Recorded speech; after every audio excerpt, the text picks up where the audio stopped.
Assalamualaikum warahmatullahi wabarakatuh. Saya Cikgu Muzaffar, Guru Akademik di Mahat Tabiah Araki An-Nur Kuala Ketil, Kedah, Malaysia. Okey, baik, video pada kali ini Cikgu nak sentuh berkaitan dengan pentaksiran bilik darjah untuk subtopik 10.1 kecerunan di bawah bab yang ke-10 kecerunan garis lurus di bawah silibus subjek matematik tingkatan 2 KSSM. Soalan ini cikgu ambil daripada buku modul aktiviti mesra digital matematik tingkatan 2 KSSM muka surat 91 sehingga muka surat 94. Kita terus pergi kepada soalannya. Okey, baik. Lengkapkan jadual dan penyataan yang berikut. Okey, gambar rajah 1, gambar rajah 2. Okey, baik. Kita tengok jarak mencancang QR. Okey, QR ni jarak mencancang. Unit dia kita tengok berapa petak dia. Berapa petak tu adalah berapa unit lah. Jadi QR tu sama dengan 4 unit. Manakala yang ni FG. FG 2 petak 2 unit. Kita tengok perbandingan dia. Jarak mengufuk PR 3 unit. 3 petak. Manakala yang ni nombor 2 ni EG. EG berapa petak? 5 unit. Okey. Kecerunan. Kecerunan jarak mencancang bahagi jarak mengufuk. Jadi untuk gambar rajah 1 ni, okey, 4/3. Manakala gambar rajah 2, kecerunan dia jarak mencancang bahagi jarak mengufuk 2/5. Okey. Nombor 3, sudut A darjah. Sudut A dekat sini gambar rajah 1 lebih daripada sudut B darjah dekat gambar rajah 2. Kalau kita tengok kat situ, sudut A lebih besar daripada sudut B.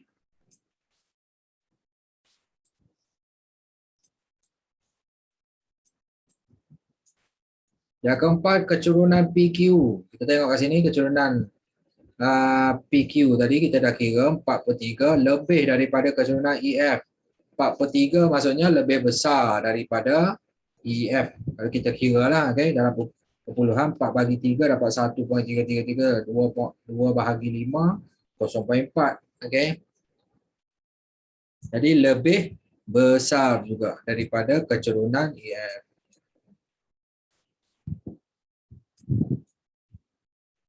Garis lebih curam daripada garis mana? Garis PQ tu. Garis PQ lebih curam daripada garis EF.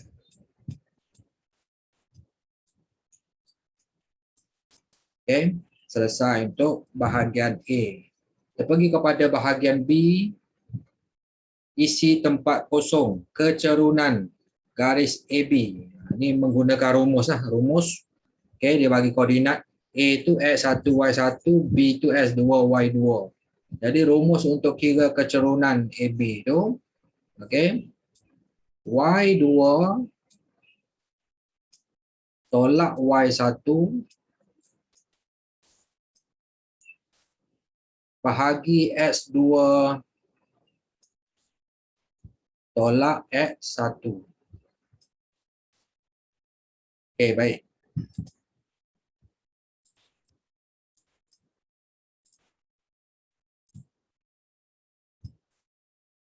Okey, nombor 2.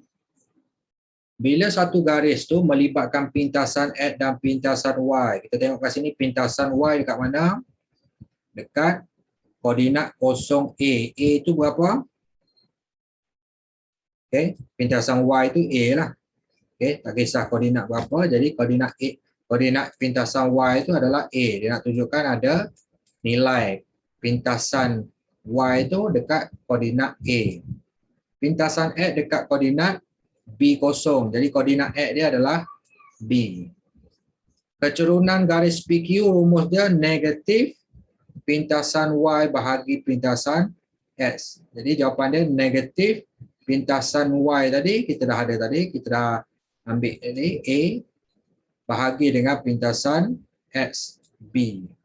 Okay. Negatif A per B.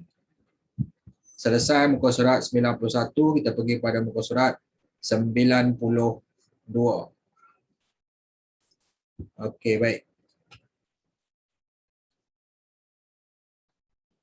Hitung kecerunan bagi garis lurus yang berikut, kemudian tentukan sama ada pernyataan yang berikut benar atau tidak benar.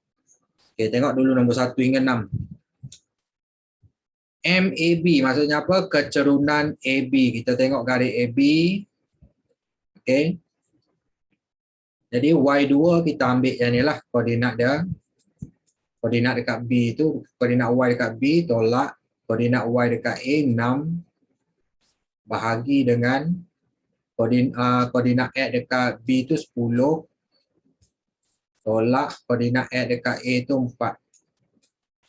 Okey. Kalau nak buat X2 Y2 dekat A pun boleh, nak buat S1 Y1 pun dekat B pun boleh. Dia akan dapat kecerunan yang sama. Okey. Contoh 6 tolak 12 negatif 6. 4 tolak 10 negatif 6. Jadi negatif 6 bagi negatif 6 1. Okey. Macam yang ni 12 tolak 6 6. 10 tolak 4 6. Jadi 6 bahagi 6 dapat juga kecerunan dia 1. Okey, tak ada masalah yang mana satu koordinat 1 koordinat 2, tak ada masalah. BC kita tengok kat sini. Okey, kalau garis mengufuk kita tahu terus kecerunan dia kosong. Macam mana dapat kosong? Kita tengok koordinat C tu, koordinat Y dekat C tu 12. Tolak koordinat Y dekat B tu 12 juga. Jadi koordinat X dekat C, koordinat C 14 tolak koordinat X dekat B tu 10. Okey, 12 tolak 12 kosong. 14 tolak 10 4. 10 bahagi 4 tetap dapat kosong. Tu bukti dia macam betul tak yang kata garis mengufuk ni dia punya kecerunan kosong. Jadi betul lah kat situ. MCD kita tengok garis mencancang, maksudnya selari dengan pak CY. Okey. Dia akan jadi tak tertarif. Macam mana jadi tak tertarif? Okey. Koordinat Y dekat titik D tu 5. Tolak koordinat Y dekat C ni 12 bahagi dengan koordinat X dekat D tu 14 tolak koordinat X dekat C tu 14. Okey. 5 tolak 12. Okey, negatif 7. Tapi kat bawah ni cuba tengok 14 tolak 4, 14 tolak 14 kosong. Apa saja nombor dia bahagi dengan kosong jadi tidak tertarif.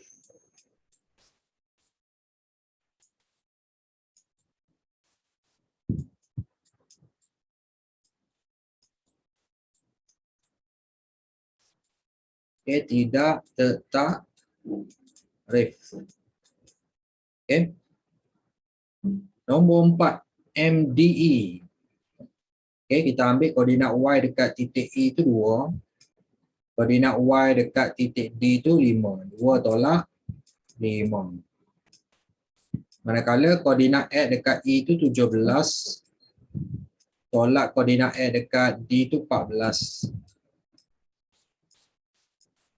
2 tolak 5 negatif 3 per dengan 17 tolak 14 3. Jadi negatif 3 bahagi 3 negatif 1. Okey, nombor 5 MEF, kecerunan EF. Koordinat Y dekat titik F tu 6. Tolak koordinat Y dekat titik E tu 2. Bahagi dengan koordinat X dekat titik F tu 22. Tolak koordinat X dekat titik E ni 17. Okey. 6 tolak 2, 4. 22 tolak 17, 5. Jadi 4/5 lah kecerunan dia. Nombor 6 MFG. Kita tengok kat sini. FG. Okay, tak kisah nak ambil koordinat F tu sebagai koordinat 1 ataupun koordinat G tu koordinat 2 ataupun G tu titik G tu koordinat 1 ataupun F tu koordinat 2. Dia akan dapat sama. Okay. Katakan kita ambil G tu sebagai koordinat 2. Okay, koordinat Y dekat titik G tu 8. Tolak koordinat Y dekat titik F tu 6. Dengan koordinat X dekat titik G tu 18. Tolak koordinat X dekat titik F tu 22.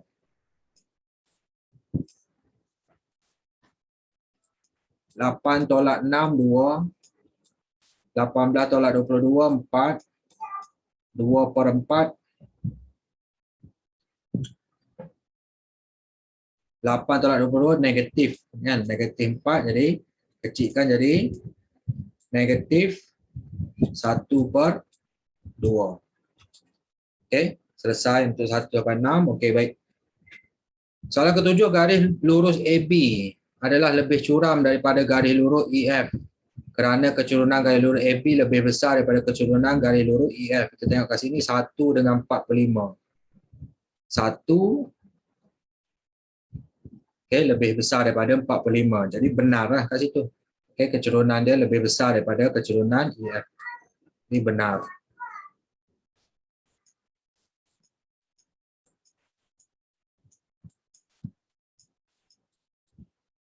Garis yang condong ke kiri mempunyai kecerunan positif. Condong ke kiri yang mana? Condong ke kiri macam ni, DE, GF, itu ke kiri. Kalau condong ke kanan macam ni, AB. Jadi kalau kata condong ke kiri, kecerunan positif, salah, tidak benar. Okay, kita kena faham. Kecerunan positif tu macam mana, kecerunan negatif tu macam mana.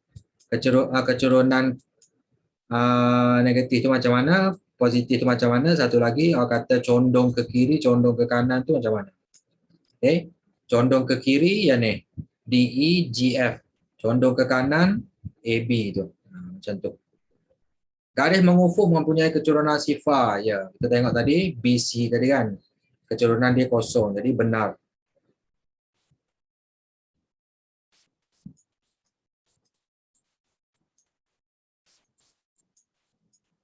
Okay.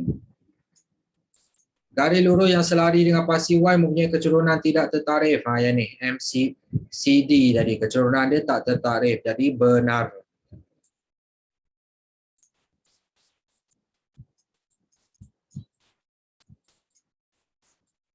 Okay, selesai muka surat 92. Kita pergi kepada muka surat 93.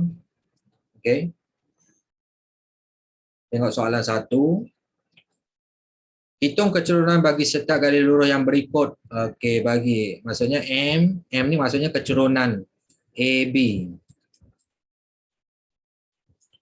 Jadi kita tengok. Okey, jarak mencancang dia tu. Okey. 3. Jarak mengufuk dia 1, 2, 3, 4, 5, 6. Jadi 3/6. Kecilkan jadi 1/2. Seterusnya nombor 2, kecerunan CD. Okay, MCD itu kecerunan garis lurus CD. Jarak mencancang 1, 2, 3, 4, 5, 6. 6 ke bawah. Okay, macam ini tadi. Dia A ke B tu semua kata kalau mencancang ke atas positif, kalau ke kanan positif, kalau yang ni ke bawah. Okey. 1, 2, 3, 4, 5, 6. 6 petak ke bawah negatif 6 bahagi dengan 3 petak ke kanan positif. Negatif 6 bahagi 3 jadi negatif 2. Okey, kita kena faham itu. Okey, seterusnya kecerunan OP. OP.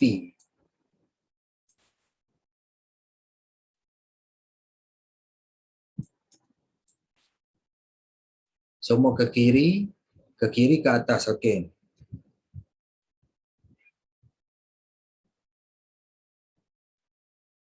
Paksi Y dia.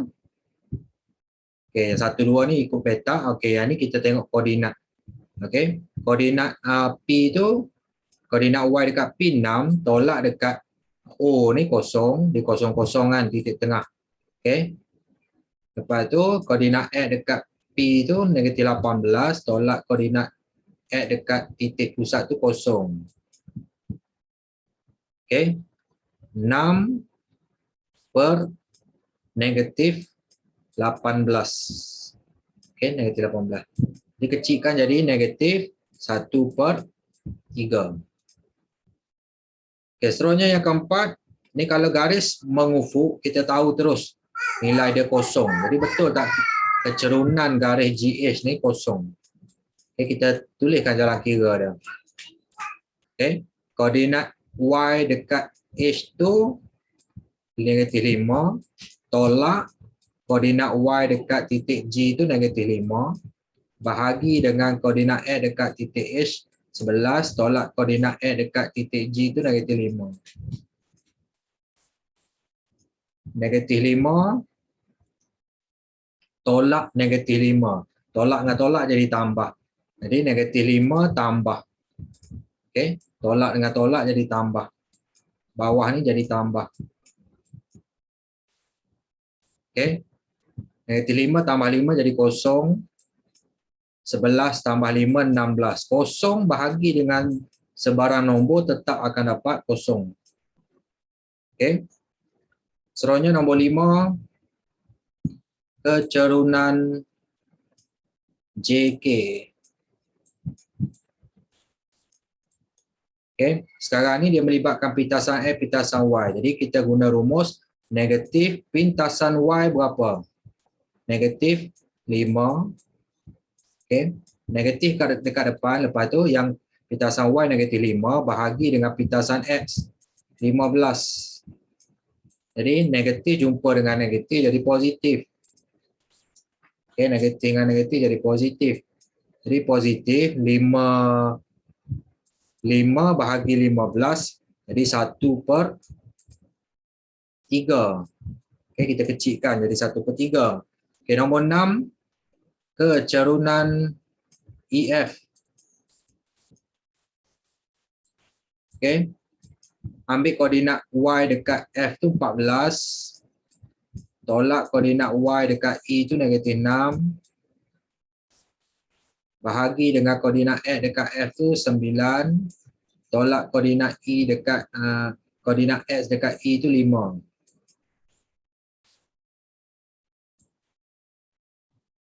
Okay.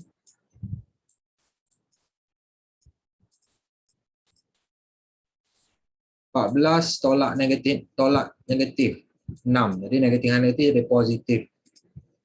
Jadi 14 tambah 6 20. 9 tolak 5 4.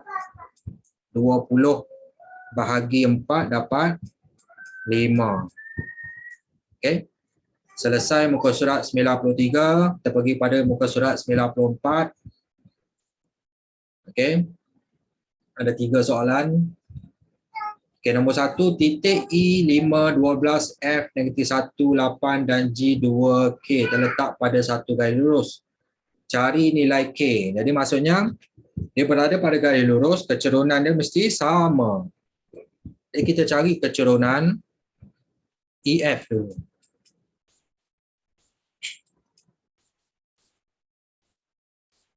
Sama dengan, okay, sekarang ni kita ambil koordinat Y dekat F tu 8.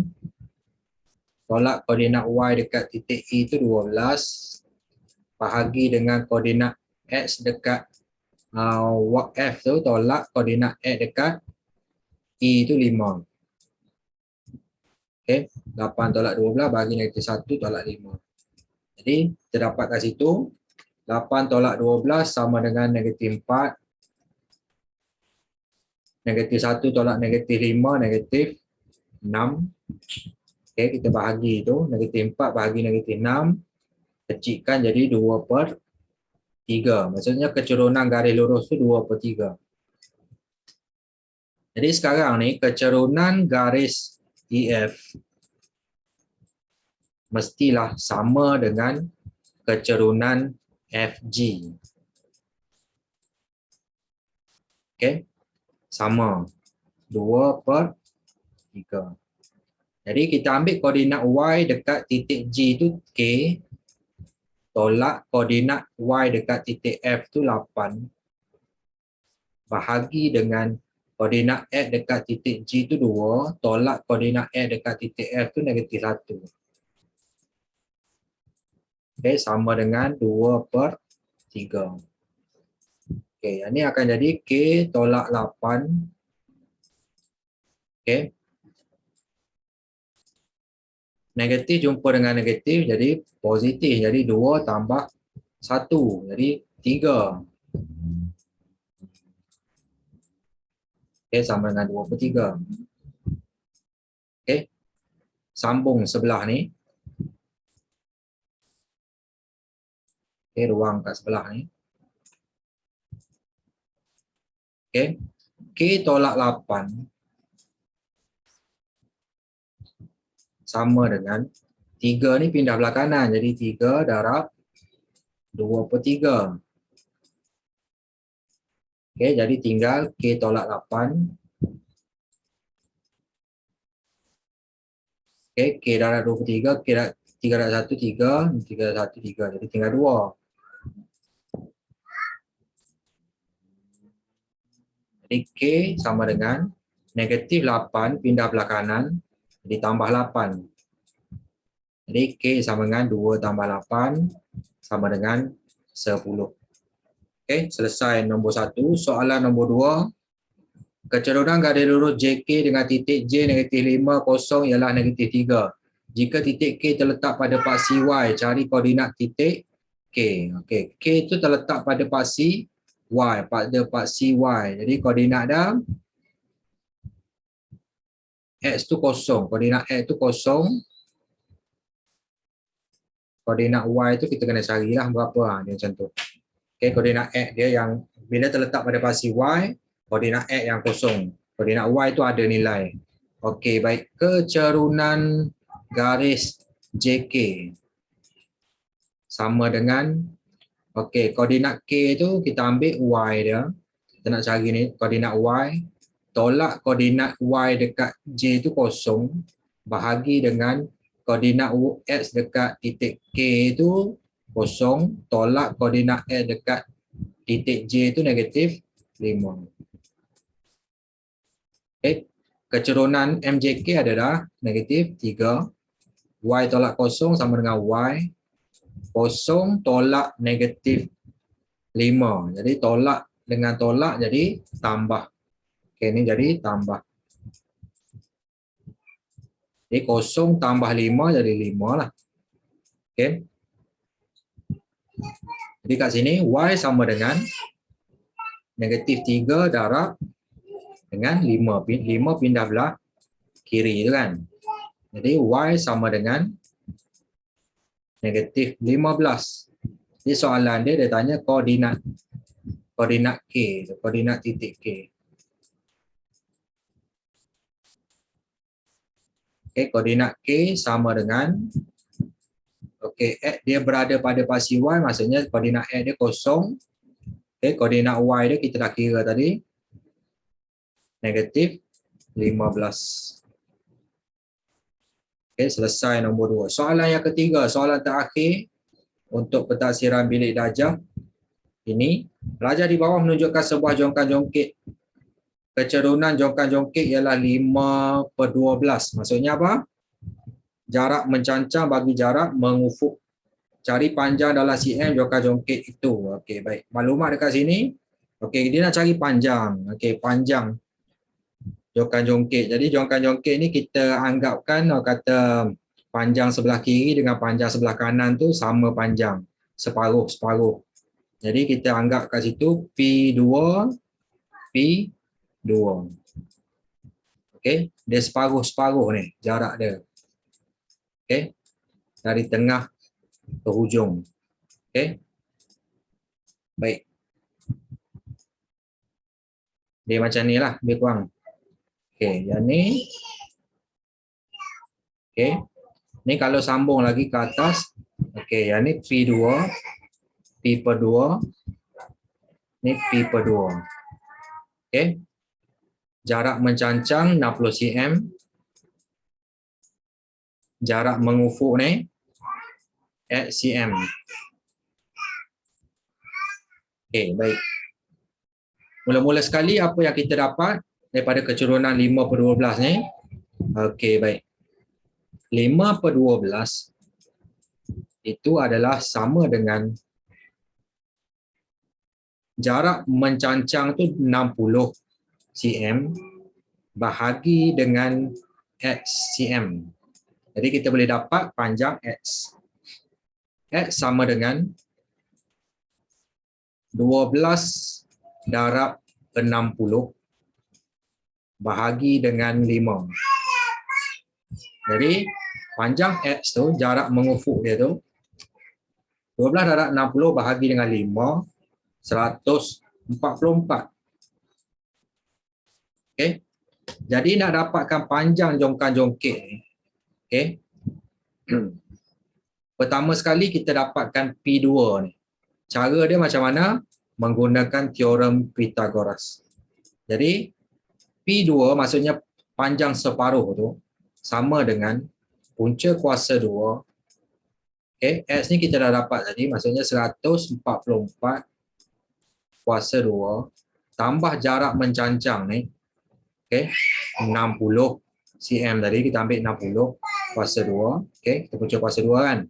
Jadi panjang separuh, okey, separuh jongkan-jongkit tu sama dengan punca kuasa 2. 144 kuasa 2 tambah 60 kuasa 2, kita akan dapat 24,336. Okey, jadi panjang separuh jongkan-jongkit tu, punca kuasa 2 kita akan dapat 156. Okey, jadi panjang jongkan-jongkit kalau separuh 156, kalau panjang penuh, okey, 2 darab 156.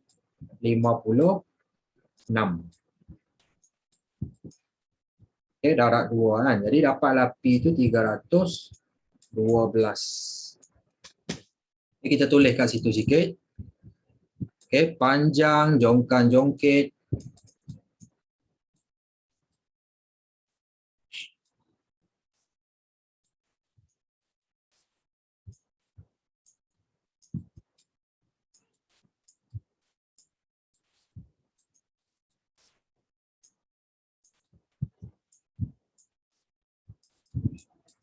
sama dengan 312 cm.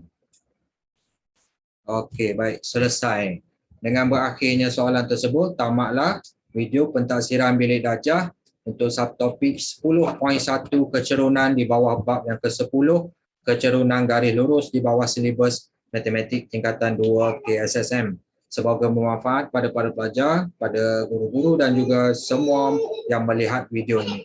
Sekian, terima kasih. Assalamualaikum warahmatullahi wabarakatuh. Jumpa lagi.